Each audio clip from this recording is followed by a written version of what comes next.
Então, bom dia, gente. Esse é o 18º encontro do nosso clube de leitura da Unidade de Pesquisa, Literatura e Psicanálise, do Gradiva Instituto de Psicanálise. Eu sou Sizue Ito, faço a curadoria e coordenação desse trabalho, que se iniciou em fevereiro do ano passado.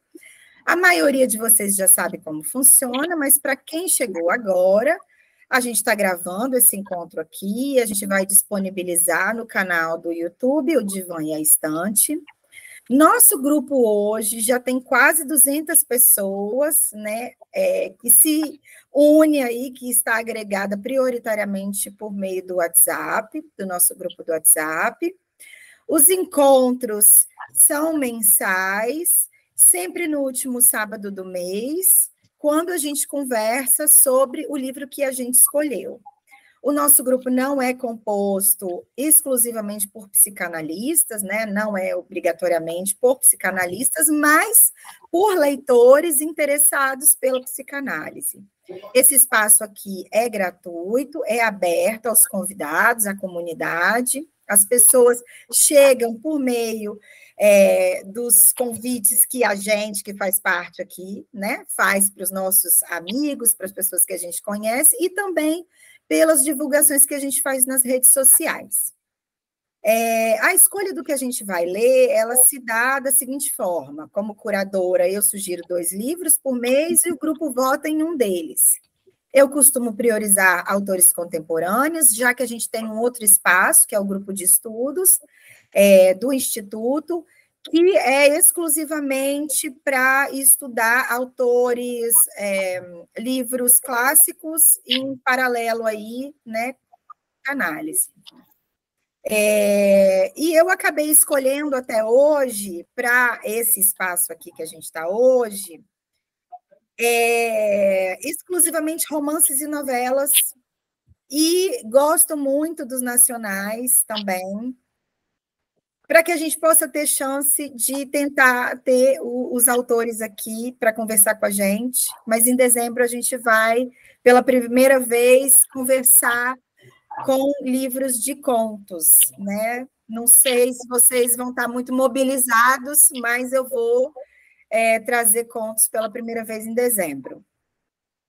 Aproveito agora para dizer que o vencedor do mês de outubro foi esse livro aqui, Águas Vivas Não Têm Ouvidos, né? Eu acho que a votação foi 10-18. Esse é de Adele Rosenfeld, da editora Fósforo. Então, nós vamos ler esse. Já estou pensando até em quem que a gente vai convidar, né, para ser a convidada aí de mês de outubro. E o livro, então, enfim, escolhido para setembro foi Veado Assassino, né? Nós tivemos 2 livros para votação e o vencedor foi Veado Assassino, de Santiago Nazarian.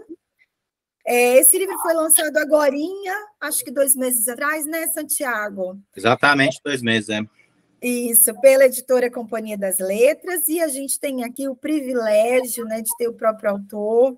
Eu agradeço muito essa distinção, Santiago, afinal de contas, ter o artista aqui com a gente, compartilhando conosco as suas ideias, o seu processo, a sua obra é muito especial. Freud bebeu muito dessa água, né, da arte, dos artistas, especialmente da literatura, para alcançar a sua realização aí, que é a psicanálise. Então, muito obrigada, Santiago, por atender esse convite aí. Agradeço muito em nome de todo mundo. Então, apresentando o nosso convidado, Nazarian mesmo, não é isso? Santiago Nazarian é escritor, tradutor e roteirista de cinema e televisão, tem 13 livros publicados e a participação em uma antologia de contos. Dentre os livros de Nazarian estão Olívio, de 2003, ganhador do Prêmio Fundação Conrado Wessel de Literatura, A Morte Sem Nome, que é de 2004, pela editora Planeta, Mastigando Humanos, de 2006, da editora Record, Garotos Malditos, que é de 2012, Com esse livro, ele foi contemplado com a Bolsa de Criação Literária no programa Petrobras Cultural. Esse livro foi editado pela Record. Fé no Inferno é de 2020, pela Companhia das Letras.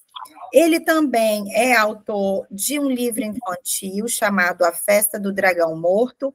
Esse livro tem ilustrações de Rogério Coelho, o livro é de 2019, e com esse ele foi premiado na seleção Cátedra da Unesco, esse é da editora Melhoramentos. Então, esses são alguns. Em 2007, ele foi escolhido um dos autores jovens mais importantes da América Latina pelo júri do AI Festival em Bogotá. O seu romance Mastigando Humanos foi adotado pelo Projeto Nacional Biblioteca na Escola, e o Nazarian foi finalista dos prêmios Jabuti, Oceanos e Machado de Assis. Então, gente, é um currículo bom aí para a gente conversar sobre algumas dessas experiências.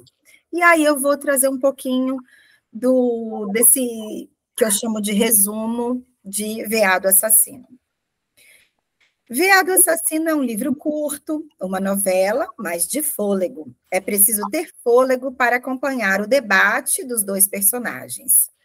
Toda a ação se concentra em uma longa conversa que se estende por 111 páginas.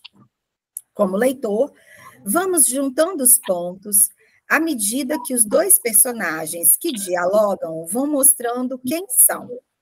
O cenário nem é mencionado e poucas são as descrições físicas.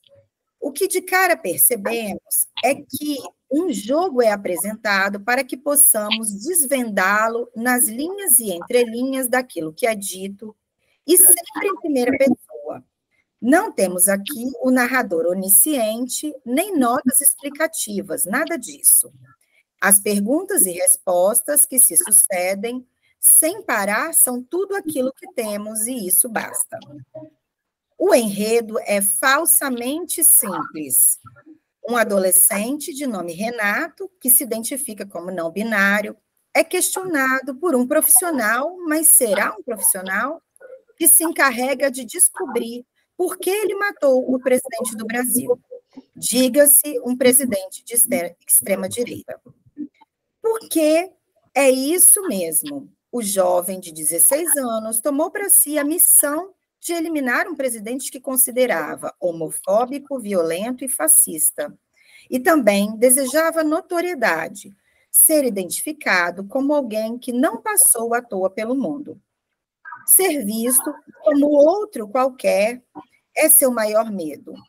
No grupo de jogos online de que participa, outros jovens também tentam se distinguir por feitos memoráveis, desde contaminar toda a sua família com Covid e provocar o maior número de mortes possível, até executar um mal-sucedido ataque aos alunos de uma escola.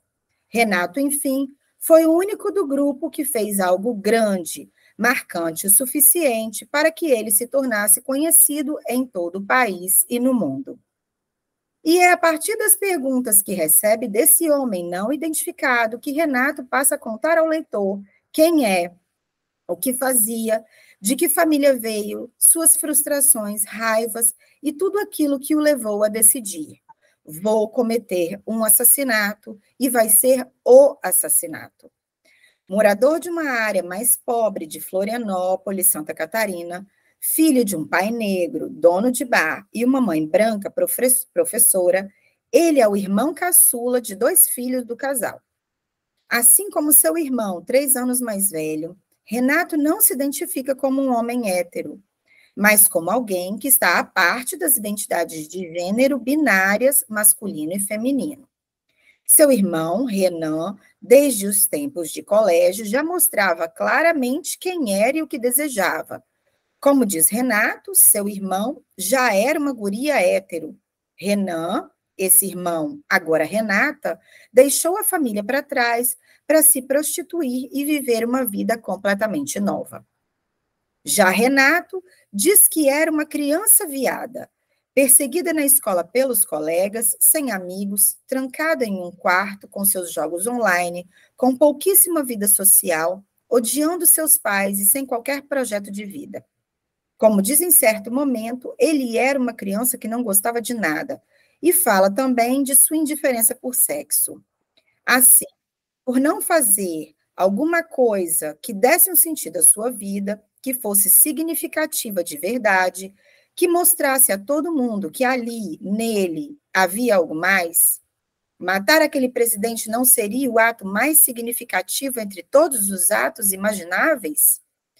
Durante todo o livro, na cabeça de Renato e na cabeça do leitor, ficam algumas perguntas. Onde ele está? Como ele está? Com quem conversa? São perguntas que se entrelaçam e criam nós que serão desatados na reta final da história. No desfecho, conhecemos os detalhes do assassinato, sua justificativa e o legado que Renato pretendia deixar, expresso em uma carta, e o que aconteceu com ele depois de puxar o gatilho da arma. Afinal, ele não morreu como esperava e desejava. Ao mesmo tempo, conhecemos um pouco mais as dúvidas, vacilações, afirmações, angústias e desejos de uma parte da geração que nasceu nos anos 2000, já perfeitamente estabelecida nas redes sociais e no mundo digital, com seus códigos, sacadas, expressões particulares, modos de conexão. O livro é ágil e esperto, transmitindo autoridade e verossimilhança nos traços e na personalidade desses jovens. Quem convive ou conversa com o adolescente de agora consegue, de verdade, ver em Renato e no seu discurso o jovem médio brasileiro do século XXI. No fim, sabemos o que aconteceu a Renato, onde e como se encontra e o que espera por ele, mas seu interlocutor continua um mistério a ser resolvido pelo leitor. Seria sua consciência, sua sanidade abalada ou sua mente nadando em analgésicos? De qualquer jeito, ele sabe que, ao contrário do que queria, ainda vai ter um mundo para enfrentar e que sua vida não termina ali, sobre aquela cama, e já sem seus 44 dentes. É isso, gente. Assim foi minha leitura de Veado Assassino. E agora, queria passar a palavra assim, mais livremente para o Santiago, e depois a gente começa a formular algumas perguntas. Então, lançar aí em aberto, primeiramente, Santiago, como é que foi o desenvolvimento do livro, ou como você vê essa minha interpretação, enfim, tá à vontade. Então, é engraçado que o livro tem uma proposta, talvez, até pelo título, e a proposta toda meio trash, assim, né? Às vezes de fã, parece que algumas pessoas, quando vêm a sinopse, acham que é uma fanfic de esquerda, assim, vamos matar o presidente e tal. Mas eu acho que faz sentido dentro da minha obra, porque eu vi muito, assim, quando a Companhia das Letras começou a postar sobre o livro, nas redes e tal. Muita gente, obviamente, de direita, que não leu e não gostou do livro e tal. E mesmo algumas pessoas, minha mãe, por exemplo, algumas pessoas mais progressistas e tal, mas que causam um certo estranhamento com o título, com a proposta, talvez pouco tradicionalmente literário, né? É uma premissa e um título e tal, e talvez não remeta a uma tradição literária. Mas foi uma busca intencional, porque é o meu 13º livro, né? E o meu romance anterior, O Fé no Inferno, foi meu romance talvez mais estruturado, assim, num padrão do romanção de respeito, premiável, né? Tanto que ele foi finalista do Jabuti, do Oceanos, levou o 2º lugar no Machado de Assis e tal, porque ele tinha esse formato de romanção, assim, romanção de Companhia das Letras, histórico, tratava do genocídio armênio, e eu acho que era a maneira de eu tratar desse tema do genocídio armênio, que é um tema pouco conhecido no Brasil e no mundo, fora da comunidade armênia. As pessoas sabem pouco dessa história, né, que aconteceu na Primeira Guerra, né, as pessoas, em geral, têm muito mais familiaridade com o segundo o genocídio dos judeus, né, o Holocausto da Segunda Guerra. A história dos armênios fica muito restrita à comunidade armênia, até porque os turcos nunca assumiram, né, nunca aceitaram que haviam cometido um genocídio. Então, eu procurei um formato talvez mais tradicional e quadrado para fazer o Far Inferno, um livro de quase 400 páginas e tal, uma mansão com 2 tempos históricos intercalados, narrador e tal. Então, talvez ele era o livro que mais se encaixasse assim, num formato tradicional, canônico, de literatura considerada de bom gosto, ainda que sempre tenha a minha provocação, né? Eu sempre coloco aí uma provocaçãozinha que talvez conquiste parte dos leitores, mas afasta muito, né? O próprio título Fé no Inferno, num país tão cristãozinho como o nosso, é um título que já causa um certo estranhamento, talvez afaste algumas pessoas. Mas, enfim, eu acho que dentro do que eu faço, dentro da minha obra, era o romance mais tradicional. Então, na hora de fazer o próximo, que eu fiquei pensando, o que eu faço depois de fazer um romance que eu levei 5 anos para escrever, que foi o Fé no Inferno e tal, que foi um romance que repercutiu pouco em termos de leitores e tal, mas foi um romance muito respeitado, como eu falei, foi finalista dos prêmios e tal. Fiquei pensando o que fazer em seguida, e de repente veio esse clique de fazer uma coisa completamente oposta, de fazer um romance muito rápido. A ideia de fazer em diálogos era principalmente poder fazer um romance fácil de ler, rápido de ler, né, e não exigir que as pessoas tivessem que ler mais 300, 400 páginas de um livro meu. Eu queria pegar muito esse formato de chat, assim, né, de conversas de redes sociais e tal. Então, essa foi a busca foi a busca de fazer esse formato. E eu acho que a proposta é um pouco trash e tal, também é algo que está meio... Que é meio uma tendência, assim, dessa geração, de uma geração literária atual. Não foi algo tão pensado, eu falei, vou fazer isso porque isso é uma tendência atual. Mas acho que de uma forma, assim, por eu estar muito inserido no meio literário, eu agi em sintonia com essa tendência de propostas meio trash mesmo, né? Agora a gente tem o Presidente Pornô, da Bruna Kalil, a gente tem o Sodomita, essa coisa de títulos meio trash, romances meio sátiras. Eu sinto que é meio uma tendência atual que eu, meio por acaso, consegui canalizar, consegui me encaixar. Assim. Então, foi essa a ideia e a proposta. E daí, quando eu vejo, às vezes, algumas pessoas entendem super, como acho que vocês, que gostaram, quiseram adotar, pelo menos se interessaram pelo livro. E algumas pessoas ainda causam um certo estranhamento. Mas a minha mãe, quando ficou sabendo do título, ela falou, nossa, eu nunca compraria um livro com esse título. Tá? E depois ela leu, ela adorou o livro. Não é todo livro meu que ela adora. Mas eu acho que tem uma coisa assim, causa um estranhamento de que não é todo mundo que está sintonizado nessa corrente atual. E ela é escritora também, sua mãe? Minha mãe é escritora e tradutora. E aí eu até brinco, assim, eu vi umas pessoas comentando nas postagens da Companhia das Letras, nossa, esse livro vai ganhar o Nobel, nossa, saudade de quando a companhia publicava clássicos, tá? Eu falo, gente, a companhia ainda publica clássicos. É uma editora enorme, que acho que a grande qualidade da companhia está na diversidade de publicar isso. Ela está publicando aí o Saramago, o Machado de Assis, e está publicando o Viado Assassino, entendeu? Tem espaço por Fé no Inferno, que é um romance mais tradicional, e tem espaço para o Presidente Pornô, para o Viado Assassino e tal. Então, eu acho que é isso assim que se insere esse livro, tanto dentro da minha obra, quanto dentro de uma editora grande, como a companhia. E eu acho que esse livro também não só fazia, mas ele faz muito mais sentido sendo lançado por uma editora grande. Se ele fosse uma editora pequena, ou fosse uma autopublicação, entendeu? Ele passa meio como essa coisa de fanfic, né? Ao ter o selo da Companhia das Letras num livro com essa proposta, esse título, com certeza fortalece o livro. O Presidente Pornô foi o outro livro que eu escolhi para ser votado junto com o seu. A Bruna.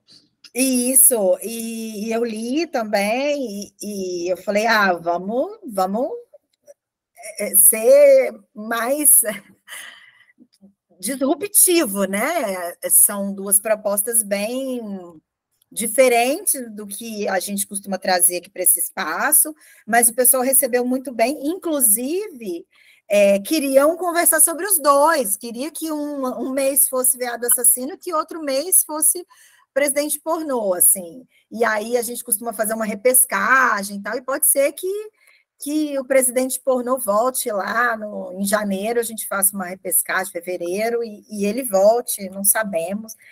Mas, assim, achei muito interessante que a gente pudesse também conversar sobre essa ótica da psicanálise e sobre esses dois livros, né, que tem essa pegada política, tem a questão, né, da juventude ou da adolescência, e aí eu queria que você falasse um pouquinho, Santiago, sobre essa questão dos jovens, né, que foi uma coisa que eu assisti em entrevistas suas e você falou que essa geração atual aí dos jovens foi uma inspiração para você, inclusive que essa geração Z e essa geração alfa aí, né, de 2000 para cá, né, da Z para cá, que são gerações que você queria abordar ou de alguma maneira te inspirou. Eu queria que você falasse um pouquinho sobre isso, porque a gente está vendo na clínica também essa geração um pouco com certas características. Primeiro, eu queria que você falasse, de repente, depois o pessoal também se manifesta sobre isso. Eu acho que o livro, mais do que um ataque ao ex-presidente ou uma fanfic de esquerda, o livro é um exame dessa geração, é uma geração atual né, de jovens, de adolescentes. Acho que foi uma forma de eu tentar entender uma geração atual, agora que, né, eu já não sou mais um jovem autor, já estou mais próximo dos 50. Então, acho que foi uma maneira de tentar entender essa geração. Eu sempre trabalhei muito esse tema da juventude, da adolescência, é um tema que me interessa muito, assim, eu acho que é um tema muito rico literariamente, porque ele é sobre a construção da personalidade, né? Então, até aquela coisa do romance da formação, do jovem se formando enquanto indivíduo, se distanciando dos pais, tornando-se, né, torna-te quem tu és. Então, eu gosto muito desse tema, eu já trabalhei muito isso, mas eu estava muito distante disso, um pouco intencional, porque eu trabalhei muito com adolescentes, né, sobre adolescentes, escrevi sobre jovens, sobre adolescentes, porque eu fui um escritor que publicou razoavelmente cedo e tal, então eu estava dialogando com pessoas próximas da minha idade, mas conforme eu fui amadurecendo, envelhecendo, eu fui buscando temas mais adultos, né? Como eu falei, sobre o genocídio armênio e tal. Eu escrevi um romance chamado Biofobia, que é muito sobre crise de meia-idade, né? Porque eu estava lá chegando próximo aos 40 e tal. Então, eu tinha me afastado um pouco dessa temática da adolescência. E quando eu resolvi voltar, eu vi que eu não conhecia mais tão bem, não entendia mais tão bem. Então, o livro é meio essa pesquisa, tentar entender o que os jovens pensam e tal. E de bastidores, tem um pouco...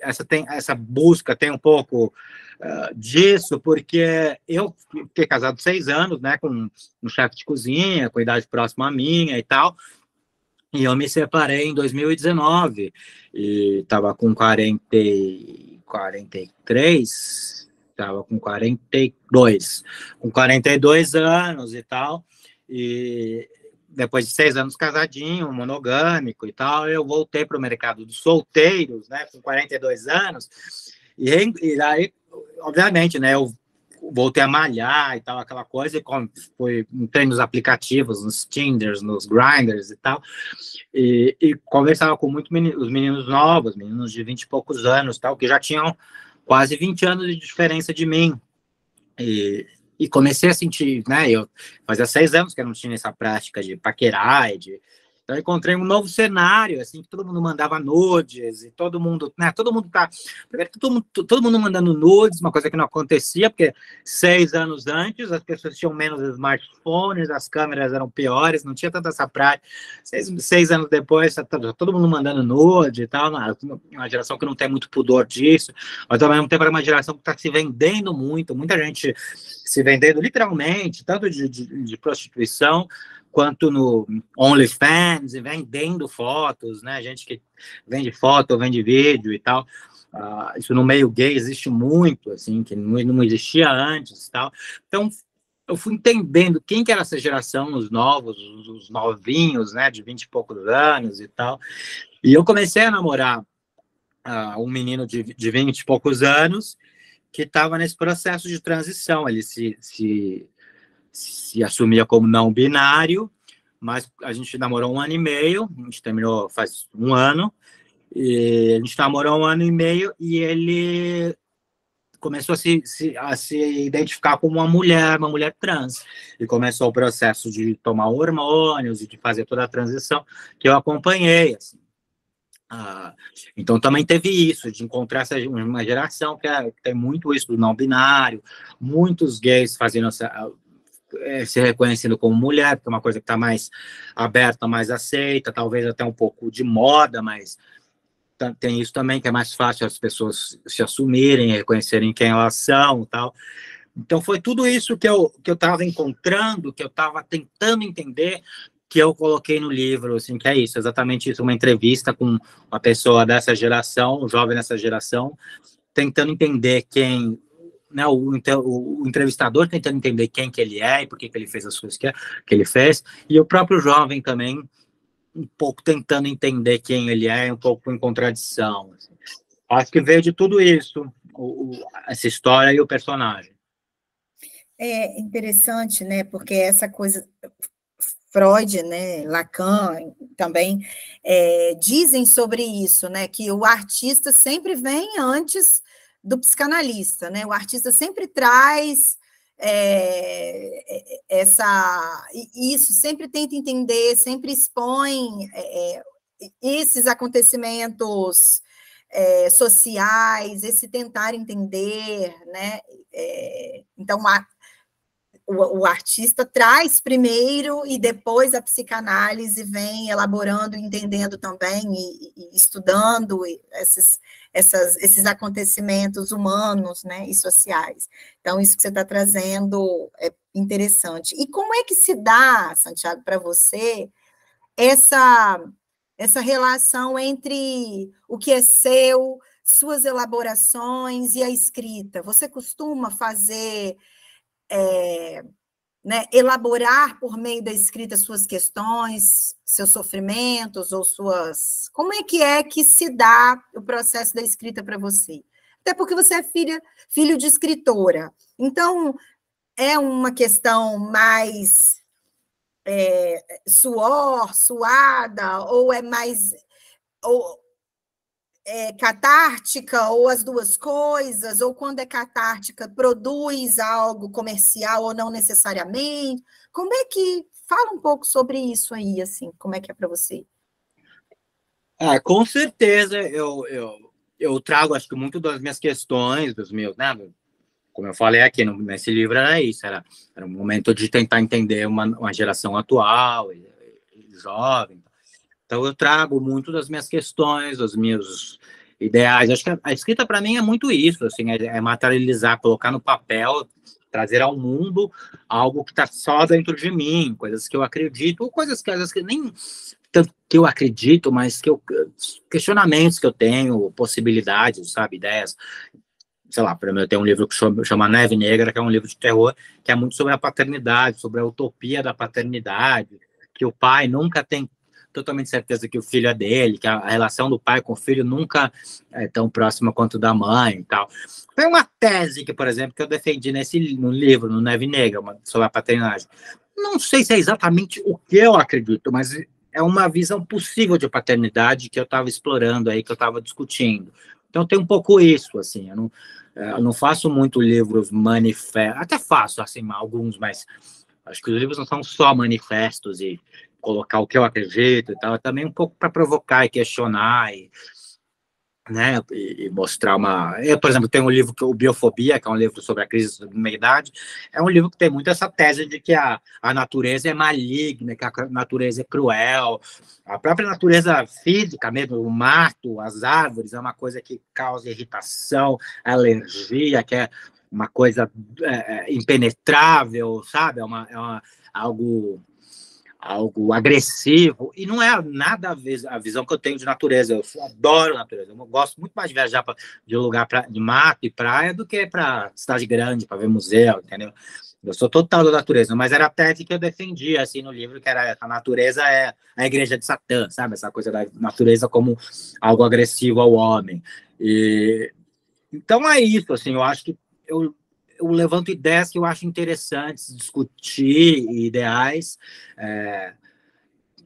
Eu tenho uma vida, eu tive até uma vida mais interessante. Hoje em dia eu estou meio cansado, meio aposentado, mas eu tive uma vida muito intensa, já viajei muito, né? Morei em vários lugares e tal, e muita gente pergunta, pô, você não quer escrever essas histórias, sabe, as suas histórias de vida, de barman em Londres, que morou na Finlândia, essas coisas todas, muitas coisas que eu vivi, adorei viver e tal, e coloco no meu blog, coloquei no meu blog, em livro eu gosto sempre de ver outras vidas, coisas que eu não vivi, então eu gosto dessa coisa de criar histórias e de explorar teses, as teses que eu nem acredito, mas vamos explorar essa visão de mundo, essa visão da natureza como agressiva, ou da paternidade como utopia. Então, para mim, é mais interessante discutir isso em livro do que escrever sobre coisas que eu vivi. Mas, claro, que eu uso coisas que eu conheço, sei lá, se eu vou descrever um personagem vai para a casa da avó, eu tenho uma imagem numa casa de vó que foi minha avó, então eu posso usar, porque eu sei como é a configuração daquela casa, então eu posso criar uma casa muito parecida com uma casa que eu conheço. Então tem assim, detalhes, às vezes, que eu uso coisas que eu conheço mesmo. E quem me conhece bem, né, que tem intimidade comigo, minha mãe é uma dessas, que sempre reclama, nossa, por que você colocou aquilo lá no livro? Que o irmão é assim, que não sei o quê. Você está expondo o seu irmão, você está não sei o quê. Eu falo, só você vai saber, entendeu? E eu não coloco para expor, porque, eu vou colocar um detalhe, uma história que aconteceu para sacanear com a pessoa, porque eu conheço aquela história, eu conheço aquela pessoa, eu conheço aquele cenário, e que na hora de você construir uma base forte, uma estrutura forte para o livro, você usar o que você sabe que realmente aconteceu, que a casa é assim, entendeu? Eu acho que fortalece o livro. Mas eu uso as coisas que aconteceram dessa forma, assim, só para compor detalhes, tá? Eu acho muito mais legal, muito mais interessante criar histórias e discutir teses e pensamentos de vida do que escrever sobre algo que eu conheço. Será que não é, hein, Márcia? Será que não é nessa hora que está o recordar, repetir, elaborar na produção literária, né? Que enquanto ele estava falando, eu acho que ele está repetindo e elaborando aí, quando ele traz uma história vivencial e coloca no livro ou num personagem alguma coisa, talvez a gente possa fazer aí um paralelo. O que você acha? Eu estava aqui pensando, bom dia, Santiago, prazer ter você aqui. Eu adorei o livro, gostei demais do seu livro, como você escreveu. Eu não sei se seria um recordar, repetir, elaborar, seria muito adentrar na esfera muito íntima do Santiago. Porém, eu acho assim, o que a escola lacaniana traz é muito que a gente sempre escreve as nossas cenas, não tem como. Mesmo quando a gente recorta uma questão para fazer um trabalho acadêmico, quer seja um mestrado, um doutorado, a gente está escrevendo as nossas cenas, quer dizer, a gente parte de alguma coisa que é do nosso cenário, né? Ou mesmo quando a gente vai apresentar um caso clínico, por que aquele caso clínico? Quer dizer, sempre tem algo que é nosso, que está ali, né? Não tem como a gente escapar disso. E eu acho assim, eu te agradeço muito quando você traz a tua história, né, como ela permeou o livro, né, uma pesquisa na vida, né, nos seus encontros, porque eu acho que você contemplou tanta coisa, né, da realidade. Realmente, quem tem contato, né, na clínica com adolescentes e tal, você vê, né, desde a questão da transformação que tem na irmã, né, as angústias de um jovem adolescente, a desesperança, né, nos dias de hoje também, com toda uma política que envolve a questão familiar. Então, assim, tem uma série de temas aí, né, que são muito, muito contemporâneos, e a forma como você escolheu fazer, né, eu falei, gente, é um psicanalista de primeira, né, porque você conversar com adolescente, inclusive em consultório, às vezes é dificílimo, né, porque você fala, e aí, como é que você está? Tudo bem? Ah, como foi o fim de semana? Normal. Né? Então, muitas vezes a gente encontra essa... Né? Márcia, eu espero que você não seja tão irônica e sarcástica com seus pacientes quanto o meu entrevistador, com o Renato.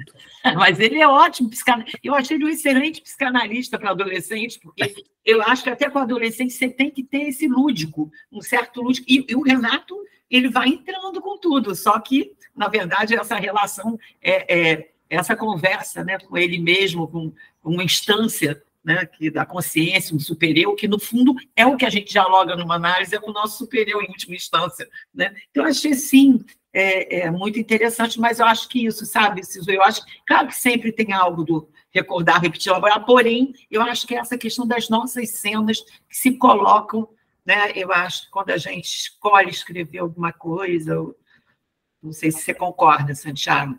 Você sabe que eu nunca fiz, né, psicanálise, eu nunca fiz nada assim, nunca fui psicólogo, psiquiatra e tal. Eu tenho um irmão muito problemático, que tem vários problemas e que passou a vida assim, indo aliás, eu acho que eu fui uma vez ou outra junto, assim, quando eu era uma coisa de família, por causa do meu irmão. Mas ele ocupou essa vaga do louquinho da casa, sabe?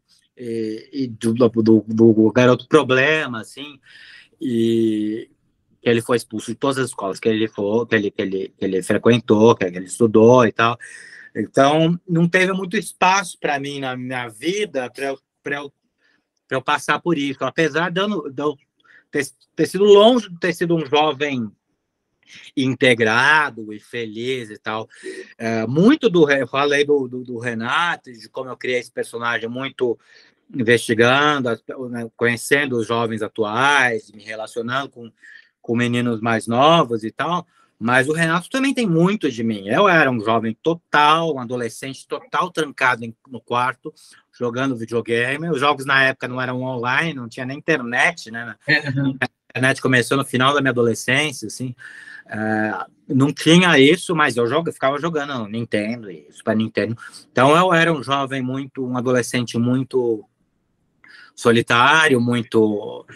Também demorei a me reconhecer como homossexual. Na época, obviamente, nem existia essa coisa do não binário e tal. Talvez, se eu fosse um adolescente hoje, eu diria que eu sou não binário e tal, mas hoje em dia eu não me reconheço assim, me reconheço como um homem cis total, mas eu acho que tem muito de mim, assim, de lembrar também da minha adolescência, isso, e das coisas que eu tinha que resolver sozinho, porque era isso, eu tinha um irmão problema, eu tenho dois irmãos filhos da minha mãe e do meu pai, né?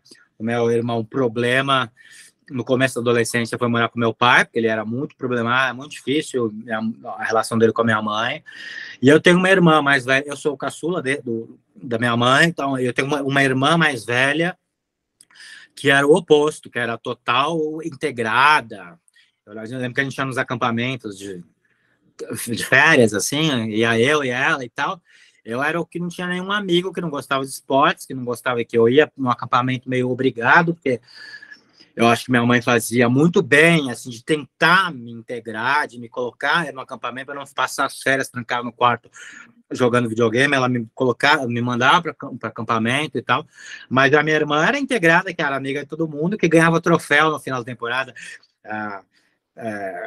Pau pra tudo, não sei o que, mais simpática, não sei o que. Eu era o estranho que não gostava de jogar bola, que não sei o que não fazia muitos amigos, assim.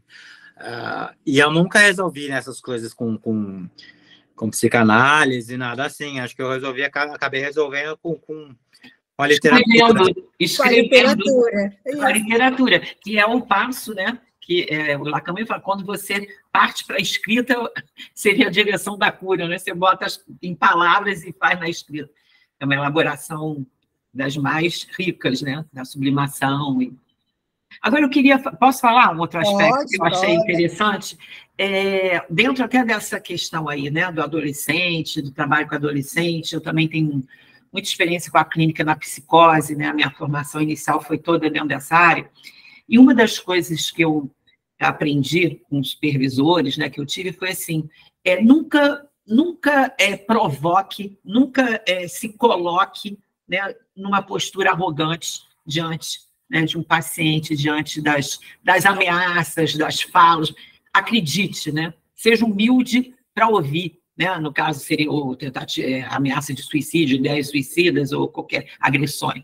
E o que eu fiquei pensando, aí já por um viés político / meio subjetivo, né, o quanto esse rapaz também se sentiu, o Renato, provocado por uma arrogância de uma política, de um presidente, né, que advogava a favor do armamento, da arma, né, e que ele morre do próprio veneno, quer dizer, é algo que vai contra ele, né, quer dizer, ele provoca a arrogância, né, do jovem, né, que está ali vivendo todas as suas questões, suas angústias, né, e de repente com uma própria arma de fogo, né, que ele mata o presidente. Né, a arrogância da proximidade, da provocação, que vai até o último momento. Então, isso me chamou a atenção também sobre esse aspecto. Não sei se você acha que faz algum eco aí para você, algum sentido, mas essa questão advogou a favor da arma e morreu, né, com um tiro. Não foi da facada. Eu acho que quando eu comecei a fazer o livro, quando veio a ideia, eu pensava realmente em ser um livro mais combativo e talvez mais, né, contra o presidente e tal, e obviamente, mas eu acho que o tema do assassinato do presidente, de tudo que o presidente trouxe, do fascismo, tá? Eu acho que ele foi uma ideia inicial do livro. Conforme eu fui desenvolvendo o livro, isso ficou muito em segundo plano. Muita gente que lê e percebe isso, né? A ideia do livro é meio assim, ó, o presidente está morto, passou. O que ficou disso, né? O que ficou? O livro foi muito pensado para esse segundo tempo. Ele foi escrito no começo do ano passado, foi um livro escrito super rápido, em poucas semanas, assim, de janeiro, acho, 2022, e que já tinha um clima já ganhou, né, do Lula, assim, já tinha um clima de que, imagina, Bolsonaro nunca vai ser reeleito, depois de tudo que ele fez, né, o Lula vai ganhar no primeiro turno. Tinha um pouco esse pensamento, né, da esquerda, assim, de que já ganhou. E eu acho que o livro reflete um pouco isso, porque ele foi escrito um pouco com essa ideia, assim, de que passou, o presidente está morto, mas então vamos fazer uma autocrítica do que ficou, dessa ideologia de extrema direita faz parte da própria esquerda, essa coisa do cancelamento, essa coisa da patrulha. Tem uma crítica e um certo sarcasmo nessas questões de pautas identitárias, de sexualidade, de identidade de gênero. Então, são questões, é um tratamento que eu acho que só faria sentido, ou faria muito mais sentido, com essa página virada. Eu pensei muito, assim, se o Bolsonaro quase foi reeleito, foi por muito pouco, muito menos do que eu imaginava, que acho que muita gente imaginava. Então, eu pensava, se o Bolsonaro tivesse sido reeleito, se teria pertinência a esse livro. Muita gente me pergunta, se o Bolsonaro tivesse sido reeleito, você teria coragem de publicar esse livro? Né, por causa ele estaria no poder, então a ameaça seria maior, é mais perigoso publicar um livro assim, então. Mas eu não acho que a questão era tanto isso. Acho que se o Bolsonaro tivesse no poder, faria menos sentido as críticas que eu faço, ou a provocação que eu faço à própria esquerda, entendeu? Não seria um momento de fazer autocrítica e de fazer essas provocações. Seria mais um momento de levantar a bandeira e falar, nossa, não, olha, as pessoas trans merecem ser reconhecidas, né? Seria mais um momento de continuar levantando uma bandeira do que um momento de contestar essas coisas. O Fé no Inferno, por exemplo, é um romance muito mais engajado. Ele é muito mais falando sobre perseguição de minorias e tal. O Diálogo Assassino, ele já tem mais uma provocação, sarcasmo, uma ironia com muitos assuntos da esquerda e tal. E eu fico feliz que, em geral, os gays e as pessoas trans e tal, que leem o livro, têm gostado e têm entendido e têm levado numa boa essa ironia, esse sarcasmo. Já vi uma ou outra pessoa meio ofendida, achando, parece... Eu já até li uma pessoa falando, nossa, parece uma pessoa de direita que escreveu o livro. Tá? Mas são poucas pessoas que eu acho que tem essa visão. Acho que a maioria entende a ironia, o sarcasmo, porque eu acho que a escolha dos temas e as escolhas dos assuntos são escolhas muito de uma pessoa que está inserida, que faz parte disso, uma pessoa de esquerda, uma pessoa LGBTQIA+. Eu acho que, né, uma pessoa de direita não escolheria esses temas, não teria essa preocupação nem de ironizar isso, não entenderia, não estaria inserida nesse universo para discutir, ironizar com tanta propriedade. Então, por isso que eu acho que é válida, assim, já ouvi gente falando que era um fogo amigo, né? E é um pouco isso, assim, eu, por fazer parte dessa comunidade, né, LGBT e tal, e por estar namorando uma pessoa trans, por exemplo, na época que eu escrevi, eu me sentia mais à vontade para provocar um pouco e para cutucar. Eu acho que é isso que uma boa literatura deve fazer. Caio. Eu não vou tratar de psicanálise aqui, porque eu não sou da área, né? Eu vou falar um pouco das escolhas literárias que eu percebi no livro. Primeiro, a Cisne me apresentou o livro, eu não fazia a menor ideia do que se tratava. Realmente, eu não fazia a menor ideia.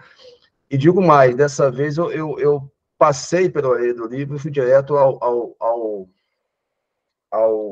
livro propriamente dito. Eu só fiz uma coisa que eu costumo fazer com qualquer livro. Eu peguei, folheei, para tentar entender. Existem capítulos, existe aqui o narrador em terceira pessoa. Eu falei, não. Eu falei, bem, isso aí já é bastante ousado, porque você pensa, mas são 111 páginas, mas 111 páginas de diálogo.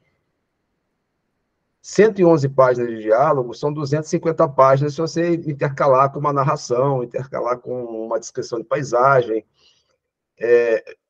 Como a Silvia falou no texto, né? É curto, mas exige fôlego, porque você tem que tomar fôlego para poder seguir, né? Porque desculpa a expressão, mas é pau dentro o tempo todo, não tem intervalo, né? Eu já achei isso bastante curioso, né? É uma escolha bastante ousada, porque exige um ritmo constante, né? A peteca não pode cair em momento nenhum. E aí uma questão que o Santiago falou que eu achei muito interessante. Se o livro fosse uma opção claramente proselitismo de esquerda e o livro vai se resumir a um ataque ao presidente, eu falei, o livro vai perder muita força. E ia ficar datado também, né? E quando ele não escolhe fazer isso, quando escolhe... Não, passou, o presidente está morto, né? Isso é abordado assim, pontualmente. A questão é você descobrir quem é aquela pessoa que está conversando com aquele entrevistador, né? O que ela é. Que é um retrato muito mais interessante. Eu achei muito mais interessante. E essa questão do fogo amigo, né? Também achei muito interessante, porque não deixa de botar um dedinho na ferida do... Aqui também tem alguma coisa que está incomodando, né? Tem alguma coisinha que a gente tem que discutir também. Né? Se a gente está atacando lá de lá, mas o que a gente tem que ver do nosso lado também? E essa questão da ironia do sarcasmo, né? A gente hoje percebe que a ironia e o sarcasmo não são objetos, não são elementos muito hoje... É quase como se você tivesse que legendar, né? Sim. Ironia só que não. Você tem que colocar o só que não. Ironia legendada, se você abre parênteses para fazer uma explicação, ela perde toda a sua força. E você percebe muito isso em rede social, né? Twitter, então, quem tem Twitter sabe, o Twitter, ou a pessoa te conhece, ou a pessoa tem uma perspicácia de, isso aí é só uma ironia. Porque senão a pessoa faz um comentário irônico e ela recebe ataques quando ela deveria... A pessoa não entendeu. Mas como é que... Falei, cara, calma aí, eu estou sendo irônico. E a pessoa ainda... Não adianta corrigir agora, não. Você não foi irônico. Não, peraí, cara. Você não entendeu o que eu estou sendo... Então, quando... Né, e a palavra ironia surge muito durante o livro, né? ela tá ali, né? O entrevistador é muito irônico também, né? Isso de início pega o rapaz assim, pô, mas depois ele, ironia, tô sacando. E é uma coisa que eu percebo nessa garotada hoje, desses jovens, que a ironia é um artigo um pouco em desuso, né? É tudo muito pum, pum, pum. Bacana colocar isso. Não é isso, eu achei bacana colocar isso na boca desse menino de 16 anos. Ele em si é pouco irônico, né? Ele até tenta compreender a ironia, mas a ironia está mais no entrevistador. Mas eu acho que o livro está no limite, assim, essa proposta dos diálogos e tal. Acho que ele está no limite do tempo. Eu entreguei o livro para a editora, ele tinha, sei lá, do que tem agora, tinha umas 20 páginas a menos. Porque eu queria que fosse um livro que fosse rápido de ler, que desse para ler em uma sentada, em 1h30, assim, e que fosse só um capítulo só, é um livro para ler de uma vez só. Só que eu entreguei para a editora e ela achou muito curto. Ela falou, eu acho... Aí ela veio com algumas ideias. Uma era fazer mais 2 histórias e fazer, tipo, 3 novelas. Um livro com 3 novelas. É um formato que tem sido feito até bastante. O Daniel Galera publicou um livro assim pela companhia, o Tobias Carvalho também e tal. Aí eu falei para ela, não, porque uma coisa é a história de um gay que mata um presidente de extrema-direita. Outra coisa é um livro que tem um conto de um gay que mata o presidente de extrema-direita. É outra força. A força é muito mais diluída. O meu livro é um livro sobre um gay que mata um presidente fascista. Outra coisa, um livro que tem um conto que mata entendeu? Eu acho que ele perdia muita força. Então eu falei, não, isso tem que ser um livro só. Aí a editora da companhia, a Luara, que na época era a Luara, que ela saiu, depois entrou o Xuxanés, ela falou, mas eu acho muito curto e tal. Ela começou a mandar uns livros da Noemi, do Ailton Krenak, tá um livro pequenininho. Ela falou, olha, talvez tenha que ser publicado assim, um livro assim, porque ele é muito pequeno e tal. Aí eu fiquei mandando para ela, assim, a Metamorfose, do Kafka, tal. Eu falei, olha, tem grandes novelas com menos de 90 páginas. Eu mandei a Metamorfose, o Retrato de Dorian Gray, tá? Fala, olha, a própria companhia publicou o Kafka, né? Me comparando, assim, dá para ser um livro sozinho, dá para ser um livro de tamanho normal e tal. Ela pediu para eu aumentar um pouco, e eu aumentei um pouco. E uma coisa que ela pediu para eu aumentar, que eu acho que ganha na história, apesar isso, eu não queria aumentar muito, porque eu acho que ele está no limite de um tamanho para ser lido de uma vez só e tal. Mas ela falou, explora um pouco mais a história dos outros meninos, dos 3 virgens, né? Dos meninos que cometem uma ação. Isso era menos desenvolvido, assim. Eu acho que acho que tinha boas histórias ali mesmo que não estavam desenvolvidas e que eu desenvolvi mais e gostei. Tal. Mas eu acho que é isso. Eu acho que ele está no limite de tamanho. Uma pessoa ou outra que não gostou do livro fala, nossa, é cansativo. O livro é muito curto, mas é cansativo. É um saco, diálogo, não sei o quê, né? Teve de tudo. Gente que amou, gente que detestou. E essas pessoas que acham cansativo, tá, eu falo, pode ser. Eu acho assim que ele está bem no limite. Eu acho que para algumas pessoas passa bem, elas conseguem ler numa boa e tal. Mas eu acho que ele pode se tornar cansativo, sim. Então, com certeza, eu não faria maior do que ele está. Talvez eu faria menor. Magda, tá fechado seu microfone. Eu estou aqui numa situação no meu celular um pouco complicada, eu só estou me vendo, mas eu vou falar o que o Caio estava falando sobre a ironia. Eu gostei muitíssimo do livro, né? Eu achei denso, ele é leve de ler, no sentido de que ele te pega e você vai naquele trem, mas, ao mesmo tempo, é um diálogo muito denso. E o que eu queria falar sobre a ironia, você comentou, Caio, que hoje em dia a ironia é uma coisa um pouco em desuso, e eu acho isso uma coisa grave, porque a ironia inclui o fato de que nem tudo pode ser dito. A literalidade das coisas pode ser uma falácia, porque a gente vai ter sempre a gente vai ter sempre alguma coisa que não pode ser dita, que não pode ser incluída, não nessa ideia de que, porque é uma censura, não, mas a ideia de que nós temos um limite no dizer, né? E eu acho que isso é uma coisa que está um pouco em desuso, né? Vamos dizer assim, é um tempo onde, como se a gente pudesse alcançar tudo. Eu acho, não sei se eu me fiz entender. Pegando um pouco o gancho do que você falou, eu acho que também tem a questão não só da ironia, que está em desuso, mas um tema que me preocupa muito e que eu já previ um pouco esse livro e que tem discutido cada vez mais, é uma coisa que eu chamo de censura publicitária. Que as pessoas, hoje em dia, o meio principal de comunicação delas é através das redes sociais, né? E só que as redes sociais, antigamente, era uma coisa de convivência, de trocar ideias e tal. Elas estão com uma lógica cada vez mais publicitária. As pessoas estão pagando para serem vistas, né? Eu vejo no meu Instagram, tem um monte de menininho dançando, assim, uns meninos dançando, aquelas coisinhas de TikTok. O menino paga para a gente ver ele dançando, aquele post patrocinado. Então, tem uma lógica muito publicitária, né? As pessoas postam, eu vou postar, eu quero comentar sobre um assunto que eu acho interessante, sobre tradução e tal. Só que para as pessoas verem esse post, para ter discussão, ter engajamento, né, que são essas palavras, você talvez não pode tratar de certos temas, você não pode usar certas palavras. Você vê os vídeos no YouTube, por exemplo, canais sobre crimes reais, eles não podem colocar no título do vídeo, eles não podem colocar palavras sobre o vídeo, que é o tema do vídeo, estupro. Você coloca como o maníaco estuprador, se coloca esse título num vídeo no YouTube, o YouTube não compartilha o vídeo, porque não pode ter a palavra estupro, não pode ter a palavra... Você coloca o número, às vezes, substituindo uma letra. Eu já vi vídeo escrito violência, eles trocam o I do vi, eles colocam o número 1. Você não pode colocar a palavra violência. Assim.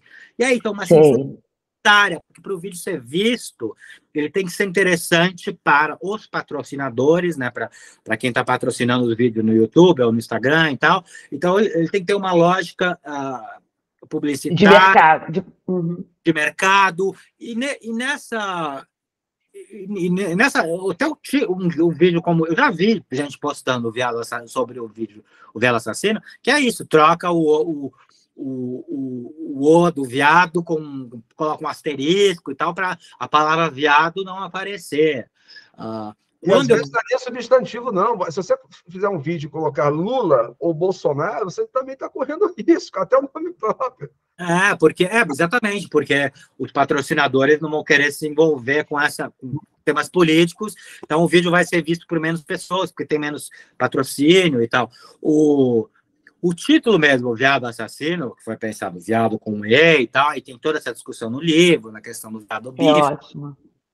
Uma coisa que eu enfatizei muito com a editora e que eu briguei muito foi pela capa. Eu falei, precisa ter o viado bicho na capa, porque a gente coloca um viado assassino e coloca o desenho de um menino, a foto de um menino, de um gay ou de um, sei lá, o livro pode não ser compartilhado, ele pode ser barrado nas redes sociais porque fala discurso de ódio, se associar viado com gay, com menino. Então, eu acho que tem que enfatizar que viado assassino é o bicho. Por mais que as pessoas podem achar que, nossa, é um livro sobre um fervo assassino, né? É melhor que as pessoas tenham essa confusão do que o livro... Eu posto sobre o livro no Instagram ou no Facebook, e o Facebook fala este conteúdo viola as diretrizes, porque não pode, entendeu? Chamar de viado, não sei o que. Então, foi a história de usar o bicho e colocar viado com um E mesmo, foi muito pensado nisso para o livro não ser barrado. Mas mesmo assim, eu vejo gente que não posta sobre o livro, porque ou isso, troca letras por caracteres, por números e tal, para não diminuir o engajamento. A própria Companhia das Letras, vocês podem ir lá no Instagram da companhia, vocês vão ver. A primeira vez que ela postou sobre o livro, ela postou a sinopse toda. Um adolescente não binário mata um presidente de extrema-direita e tal. Muita gente xingando, não sei o que, o pessoal de direita que segue a editora, falando, que livro ridículo, engajamento, não sei o que. Podem ver as postagens, entra lá no histórico do Instagram da editora. Depois disso, quando eles postam sobre o livro, eles não postam mais a premissa de que é um gay que mata o presidente. Eles colocam assim, eles colocam o resto da sinopse, que é numa narrativa estruturada em diálogo, Santiago Nazarian fala sobre uma geração que sabe o que combater, não sei o que. Eles não colocam a premissa, a sinopse de que é um gay que mata o presidente. Eles tiram essa parte do presidente. A própria editora, eles não estão colocando mais. Eu vi acho que na quinta-feira eles postaram uma foto do livro e a sinopse no Instagram, e você vê que não menciona o presidente. E eles já tinham feito isso. Então é isso. A própria editora falar, a gente vai perder seguidores, vai diminuir o engajamento, as pessoas não vão ver, ou vai causar rejeição, então vamos tirar essa questão do presidente. Então me preocupa muito, assim, isso aí, de não poder falar, não só... uma pasteurização, assim, né, sei lá, do politicamente... Tem que o todo e tudo e todo mundo, quer dizer, sei lá, o humano é um pouco mais complexo que isso tudo, a escolha, que é das coisas que a gente faz, né? Senão a gente vai entrando num clima de falsidade, né? Uma dificuldade de se ter uma troca de verdade, então, né? Vai ficando difícil, fica tudo performance, tudo. Para mim, tem a ver também esse excesso de fotografias o tempo todo, é a mesma coisa o tempo todo, as pessoas estão sempre se postando e não sendo. Eu acho que acho isso um empobrecimento muito grande. E a vida é tão difícil de ser vivida, né? A vida não é mole, não. Né? Então, esse atravessamento não é mole, não. E vai se perdendo recursos para se dar conta da vida, inclusive empobrecendo as palavras, não se podendo dizer as coisas também, né? Na medida em que se pode dizer, né? Mesmo tendo não toda, né? Porque você está falando, né? A gente está falando aqui de arte, está falando de subjetividade, mas ao mesmo tempo estamos falando de mercado. Então, você já falou que o seu livro anterior tem 400 páginas e fala de um tema mais árido, digamos assim, e aí você buscou fazer uma coisa mais curta para uma leitura, não sei se teve um interesse mercadológico, né? Talvez, não sei. Aí você falou que fez um livro mais curtinho e a editora já pediu algo que fosse um pouquinho maior, aí você já teve que mexer, aí a capa já teve que mexer, aí, né? Então, assim, no final, você já não sabe se essa produção, né? O quanto que ela já virou um produto de mercado, que é um produto mesmo, mas é essa questão, né? O que é a arte, né? Então, é algo que precisa ser... A gente estuda também, né, sobre isso, enfim. Deve ser uma questão para vocês, não sei. Para mim é uma questão, mas eu acho assim, eu concordo com você. Eu acho que no começo da minha carreira, quando eu era um jovem mais puro, eu tinha mais essa coisa assim, o que importa é o que eu quero falar, o que eu quero dizer, a verdade que eu quero expressar, é só isso que me importa, né? Foda-se o mercado, foda-se não sei o que. E deu muito certo, né? Porque eu comecei já, eu fui publicado por causa de um prêmio, né? Eu ganhei um concurso para romances inéditos assim que eu comecei a publicar, né? Muita gente acha que é um pistolão, porque minha mãe é escritora, tal, mas minha mãe começou a publicar depois de mim. Minha mãe publicou o primeiro livro dela, eu já tinha 3 ou 4. Então, eu acho que eu tinha essa ideia mais pura, assim, do que eu queria expressar, e que o importante era expressar a minha verdade e tal. Agora, com 13 livros, né, e depois, sei lá, depois de 10 livros, foi se tornando mais interessante para mim não fazer um livro para vender, eu quero vender horrores, porque, obviamente, se eu quisesse fazer um livro para vender horrores, eu não ia fazer um livro chamado Viagem do Assassino e tal, né, eu faria outro tipo de coisa. Mas se tornou mais interessante para mim tentar